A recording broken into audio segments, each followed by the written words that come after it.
Hey gamers, it's G from the corner. Now recently we just had the September 2023 Nintendo Direct, and with it we got the final wave of the Booster Course Pass for Mario Kart 8 Deluxe revealed.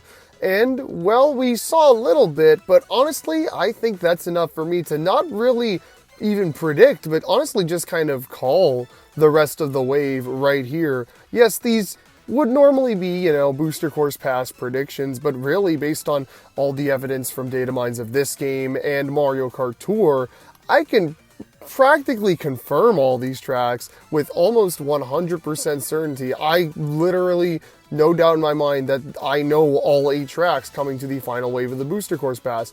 In this video, I'm going to go over the remaining 7 tracks and also what I think is going to happen with the characters being added this wave. And, kind of give my thoughts and reasonings as to why each of these tracks will make it, and I'm going to even predict where they're going to make it. So, let's start with the penultimate cup, the Acorn Cup. Now, one thing that has been pretty obvious to those following the Booster Course Pass is that every single cup has started with a city from Mario Kart Tour, and lo and behold, there are only 2 cities currently in Mario Kart Tour yet to be added. Now, normally the possibility of future cities being added to this wave would be brought up, but actually they have confirmed that the tracks in Mario Kart Tour are the final tracks in Mario Kart Tour. Like, they are not adding any more tracks to the game beyond this point. So, the final 2 cities, Avanti and Madrid Drive, both of which I've done gameplay videos of on the channel, you might want to check those out sometime. Those 2 tracks are going to be coming to this wave. So, which one will go where?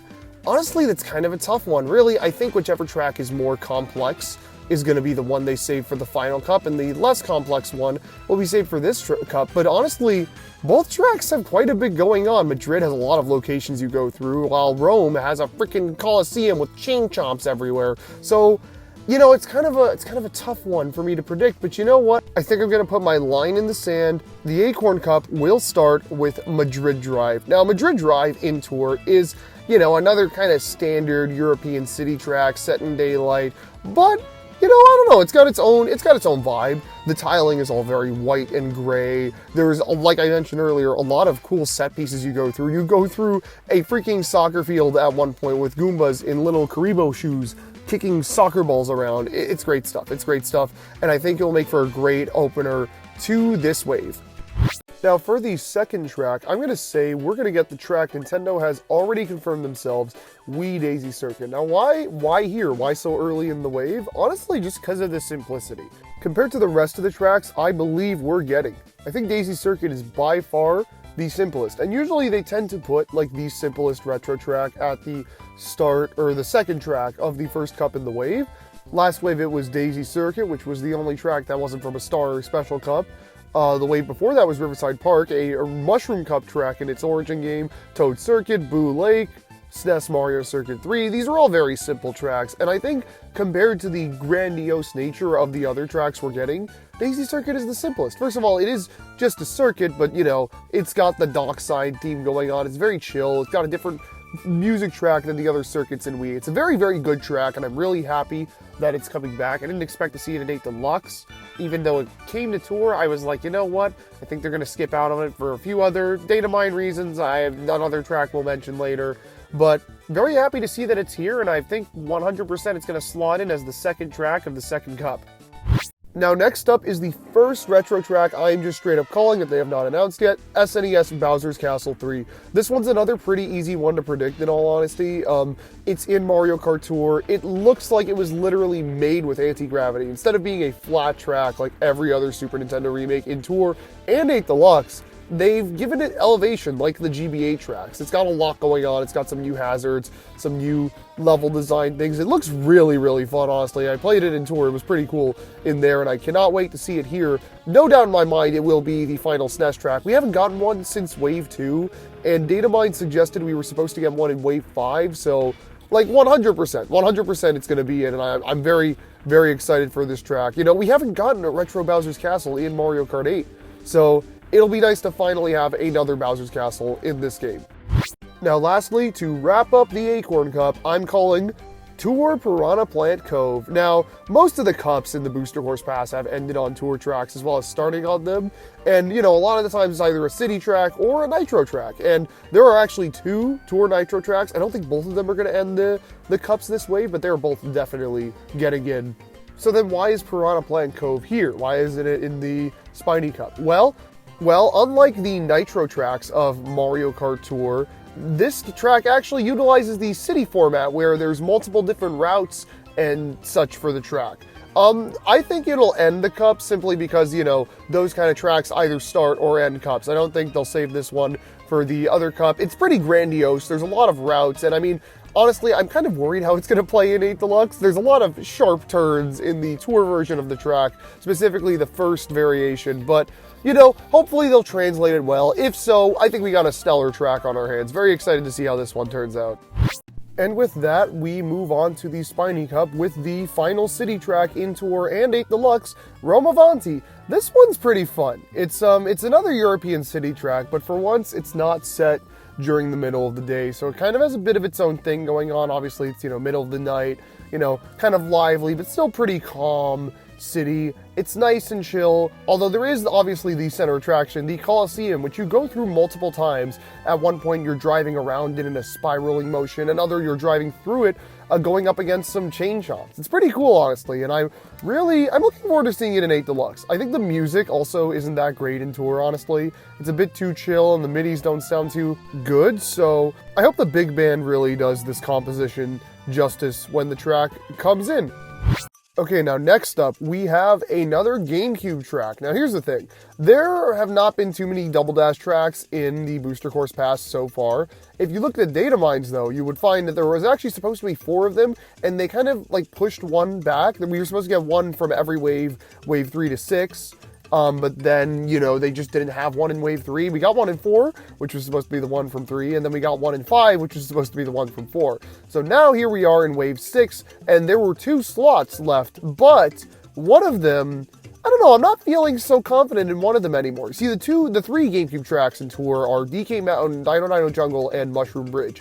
Now, DK Mountain and Dino Dino Jungle use the same theme, so okay, obviously Mushroom Bridge and one of those tracks are going to be the 2 GameCube tracks. But we just got Moonview Highway last wave, which, if you look into the files, wasn't originally planned. It technically took the slot of what would have been another Tour original track that just, I guess, doesn't exist. They didn't end up making it. So I think that at the last minute, a little bit of chicanery has gone around. You know, they've kind of changed their plans on which tracks are going to be brought over. There's another reason I believe this is the case, which I will get into when we talk about the final track, but for now, I'm pretty sure that Mushroom Bridge has been axed, and it's either DK Mountain or Dino Dino Jungle, and I'm gonna, unfortunately, well, for me at least, go with DK Mountain. I love Dino Dino Jungle. I think it's a phenomenal track. It's a nice, fun jungle track. It's got some cool set pieces, and I'd love to see it get its due diligence in 8 Deluxe. But I kind of doubt it. Here's the thing, a lot of the Tour tracks that have come to 8 Deluxe have been the ones that were added down the road. There's been a few early Tour tracks, but like the vast majority are ones that have come in 2022 or 2023 even. And Dino Dino Jungle came out in 2019, I think at the launch of the game. Meanwhile, DK Mountain dropped just last November. So I think that one has a bit of a higher likelihood. It's also a fan favorite. I know a lot of people really do love the track. I think having it would be kind of redundant because DK Summit's there, but then again, it was brought back in the game DK Summit debuted in, so, you know, hey, why not? It'll be a fun track. I'll be down. I'll be down to check it out. Coming up as the penultimate track in the Booster Course Pass, I am predicting Tour Piranha Plant Pipeline. Yes, another track with Piranha Plant in the title for Wave 6. They did not plan these out very well, in my opinion. This track, it's very, very similar to Piranha Plant Slide, at least theming-wise. The entire track takes place in a tube instead of just being like kind of a sewer area.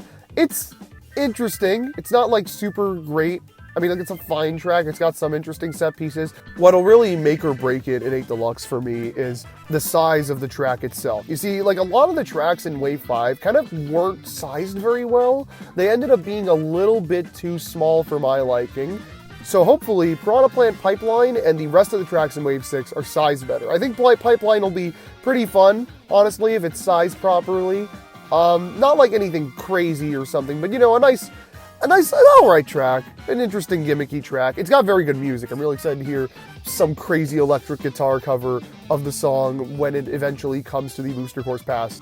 And now for the final track, Wii Rainbow Road. Now for people who aren't in the know about the speculation and data mines and expectations for the Booster Course Pass, they might be thinking, what the heck, another Wii track this wave? You're telling me they put 8 Wii tracks in the Booster Course Pass? Well, that was why I was so shocked that Daisy Circuit even made it. You see, we've known since the beginning, based on data mines, that the final track of the final cup was set to be a Wii track. Now, the final track of the halfway mark, the Moon Cup, was Rainbow Road from 3DS.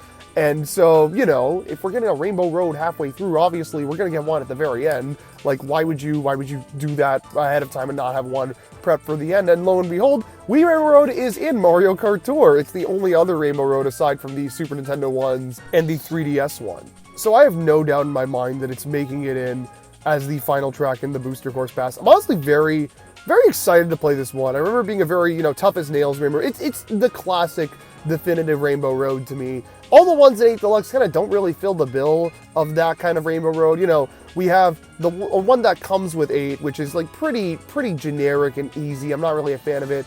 N64, which they neutered like crazy. It's literally only 1 lap. SNES Rainbow Road, which is pretty great, honestly. It was the MVP until the Booster Course Pass. But it's still a short track. It's not like anything crazy or spectacular.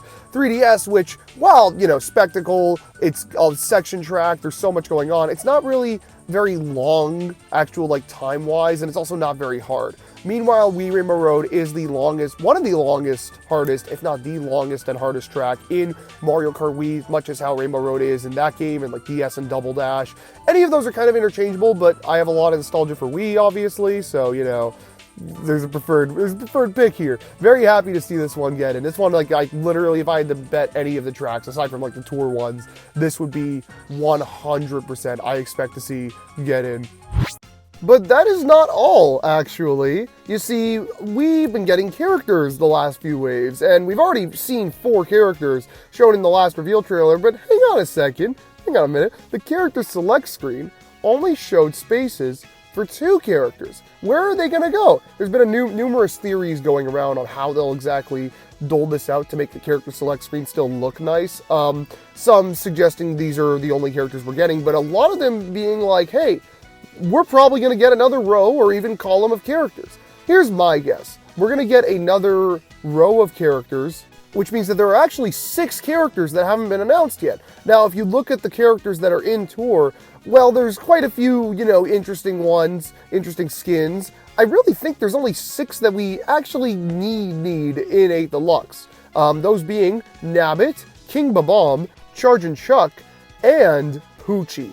All the other characters, all those skins, I think those will pretty obviously be left out. I don't think they're going to put in Aurora Rosalina or Chef Shy Guy into Mario Kart 8 Deluxe. Doesn't really seem like what they're planning with this DLC. And the only other characters of note are the 2D sprites of the Mario characters from Super Mario Kart that they put in, which, those are cool, I like them, but I don't know if they're going to go through all the effort of making those, a thing in 8 Deluxe's engine, especially considering some of the other things they've skipped out on during the Booster Course Pass. But the only other characters of note are Hammer Bro, which we already got Koopas, we've got a lot of Koopas in the game, and, Captain Toad, who, as much as I love, is literally just a Toad wearing a headband with a backpack. I don't really care that much. But yeah, I think those 6 characters, or at least 4 or 2 of those 6 characters will make it in. But yeah, that'll do it for this predictions, or basically confirmation video. If I'm being honest, the track count, the track picks, those are what we're getting. If you talk to people who are following Tour data mines and 8 Deluxe data mines, they know that these are the tracks we're getting. It would make all the sense in the world. But you know what? Hey, it's cool. It seems like it's going to be a fun lineup. Regardless of the fact that I probably know them all already, it'll be fun to see them all in action. But yeah, that's going to do it for today's predictions, confirmations, expectations video for the Booster Course Pass Wave 6. Keep yourselves cornered, and we'll be back with some more gaming Nintendo content very, very soon. See you guys.